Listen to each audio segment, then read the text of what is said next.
So you're getting into Java, right? And you keep hearing this name pop up everywhere. Spring, the Spring Framework. But what on earth is it actually for? And more importantly, why do we even need it?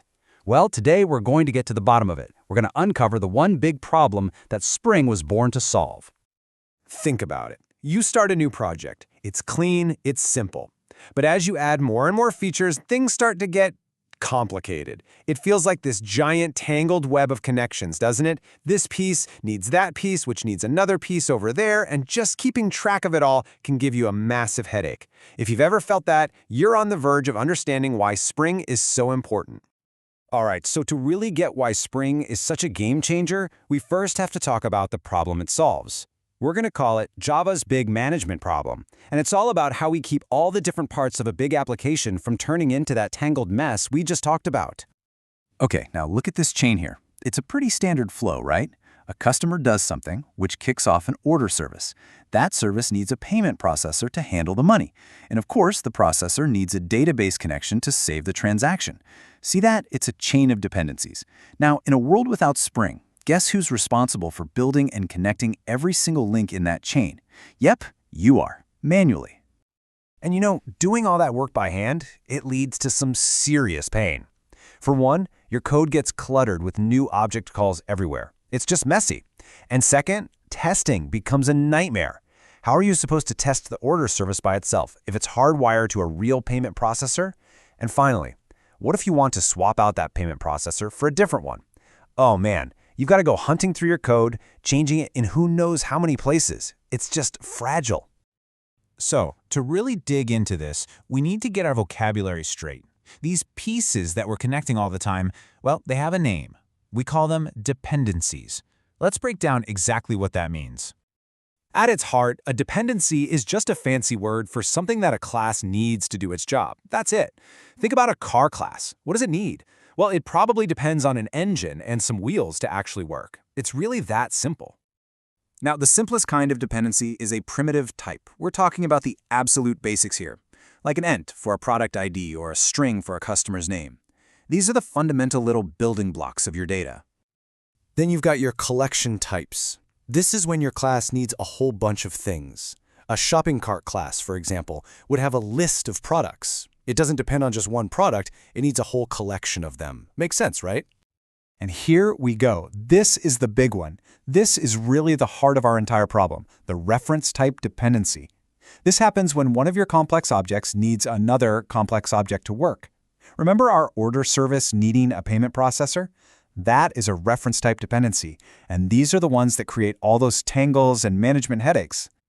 Okay, so we know what these different dependencies are, but in that pre-Spring world, how do you actually give a class the things it needs? How do you physically make that connection in your code? Well, you basically had two main options. On the left, you've got setter injection. This is where you create an empty object first, and then you call setter methods to kind of plug in its dependencies one by one. On the right, there's constructor injection, where you pass everything the object needs right when you create it. But here's the key thing to notice. In both cases, you, the programmer, are writing all the code to make it happen. You are playing the role of manager, connecting every single wire yourself. And if you're already getting tired just thinking about being that manager for a huge application, well, this is where everything changes. Let's finally talk about how Spring comes to the rescue. I absolutely love this metaphor because it just clicks. Think about it. A worker on an assembly line shouldn't have to stop what they're doing, run to a warehouse and find the right parts themselves. No way. A good manager makes sure the right parts are delivered at exactly the right time. Well, that's Spring. Spring is your application's new smart factory manager. And that right there is the core idea. It's a total shift in responsibility. You stop writing that manual connection logic yourself. Instead, you just declare what needs what, and you let your new manager, the Spring Framework, handle the entire assembly process for you. So, how in the world does Spring pull this off? It sounds a little bit like magic, doesn't it? Well, it's based on a really powerful and clever design principle. So let's pull back the curtain on the so-called magic. The secret sauce is something called Inversion of Control, or IOC for short. And honestly, the name tells you everything you need to know. You are inverting, or flipping, who's in control. Normally, your code is the boss. It decides when to create objects, how to create them, the whole shebang. With IOC, you give that control away to the Spring Framework. Your code stops being the boss and starts making requests. And this is where it all happens, inside what's called the Spring IOC container. Just think of this container as the factory floor.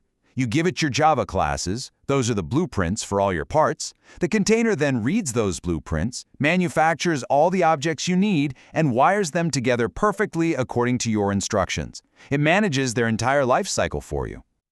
Feeling inspired? Are you ready to fire your old self from that tedious job of object manager and hire Spring to take over? I thought so. Awesome. Let's get you set up with a few super simple, concrete steps to get started. Seriously, to get the ball rolling, you only need 2 things. First, make sure you've got the Java Development Kit. Version 17 is a perfect place to start. You can grab that from Oracle's website. And second, go download the Spring Tool Suite, or STS, from spring.io. It's an IDE that's built specifically for making Spring development a breeze. That's it. 2 downloads and you're ready to rock. So when you boil it all down, Spring exists to bring order and sanity to the potential chaos of a growing application. It takes on the boring, repetitive, and error-prone job of managing all your application's components so that you can focus on what actually matters, building awesome features. The only question left is, are you ready to hand over the keys?